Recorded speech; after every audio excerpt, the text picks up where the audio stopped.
এগুলো হচ্ছে ধোকার মতো তৈরি করলাম। বুটের ডাল ভিজিয়ে রেখে আমি ব্লেন্ডারে ব্লেন্ড করে নিয়েছি, তার সাথে একটু মরিচের গুঁড়ো লবণ দিয়ে সিদ্ধ করে নিয়েছি। এটা দিয়ে একটা তরকারি রান্না করব, সেই জন্য আমি কড়াইয়ের মধ্যে দিয়ে দিই ঘি। অল্পই দেব, যেহেতু ঘি বেশি তো দেওয়া যাবে না, দামের ব্যাপার। একটু ঘি দিলাম, এটা তেল দিয়েও আপনারা করতে পারেন, তা আমি একটু ফোড়ন দেবো, এই জন্য ঘি করবো এটা।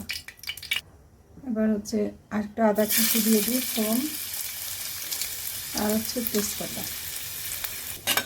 আদাটা ফোড়ন ভাজা হয়ে গেছে। আসলে আদা বাটা দিলেই ভালো হতো, আমার পেস্ট করা নাই, সময়ও নাই, তাই এভাবে করতেছি। দিয়ে দিলাম টমেটো, সামুদ্রিক লবণ, একটু স্পাইসি করব, এটা ধনে জিরার গুঁড়ো, মরিচের গুঁড়ো। আমি স্পাইসি করলেও তরকারিটা আমার মাথায় থাকে তো হেলদি দিচ্ছে আর কি। দিয়ে দিচ্ছি একটুখানি গোল আলু। আলু আমি কমই খাই, কারণ আলুটা আসলে শরীরের জন্য অনেক বেশি ভালো না, এটা অবসাদ তৈরি করে। বিশেষ করে যারা পড়াশোনা করে স্টুডেন্ট, তাদের কিন্তু আলু খাওয়া উচিতই না। তারপর মাঝে মধ্যে একটুখানি দিলাম অন্য সবজির সাথে। আর যারা শুধু আলু খান, তাহলে ভাবেন যে তারা কী খাচ্ছেন। আর এরকম ধরনের মশলা জাতীয় খাবার যা নিরামিষভোজী, তারা বেশিরভাগই আলু দিয়েই করে।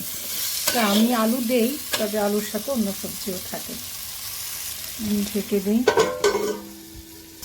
দেখা যায়। সামান্য একটু পানি দিয়ে দিই আলুটা সিদ্ধ হওয়ার জন্য। হলুদ দিতেই ভুলে গেছি, হলুদ দিয়ে দিলাম। এবার এটা আলুর সাথে মশলাটাও কষানো হবে, আলুটাও একটু সিদ্ধ হবে।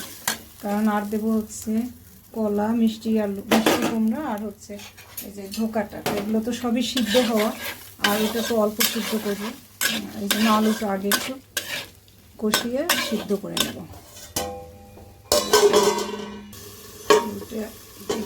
অবস্থা কষানো হয়ে গেছে। এবার আমি কাঁচা কলা আর মিষ্টি কুমড়া দিয়ে দিলাম।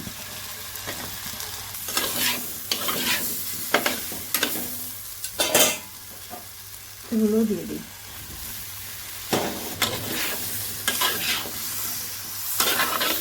একটু কষিয়ে আমি পানি দেবো।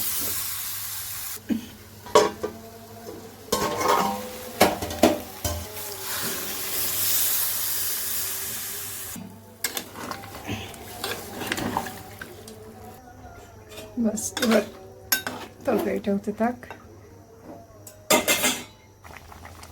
তরকারি আলু সিদ্ধ হয়ে গেছে, আলুগুলো তো এমনিই সিদ্ধ হবে। আমি আর তরকারিটা রান্না করব না, চুলা বন্ধ করে দেবো। কারণ হচ্ছে তরকারিতে এখন রান্না করলে দুই রকমের ক্ষতি। এক হচ্ছে গ্যাসের অনেক দাম, আর একটা হচ্ছে তরকারির যে গুণাগুণ সেটাও কমতে থাকবে আমি যদি আরও রান্না করি। তাই এইভাবেই থাকলো। এটা থেকে আমি দুই ধরনের উপকার, আমার আর্থিক এবং শারীরিক। এর আগে দিয়ে দিয়েছিলাম ধনে জিরার গুঁড়ো, আর এটা হচ্ছে শাহি গরম মশলার গুঁড়ো। এই মশলাটা তরকারির স্বাদটা খুব ভালো করে। এটা কৃষি পরম্পরা শহীদুল স্যারের থেকে নিয়েছি আমি। আমি তো চুলা আগেই বন্ধ করে দিয়েছি, ব্যাস আমার তরকারি রান্না শেষ। ঘি দিয়ে করলাম তরকারিটা, এবং এটা থেকে সম্পূর্ণ মানে স্বাস্থ্যকর উপায়ে আর কি রান্না। ব্যাস ঢেকে রাখি কিছুক্ষণ।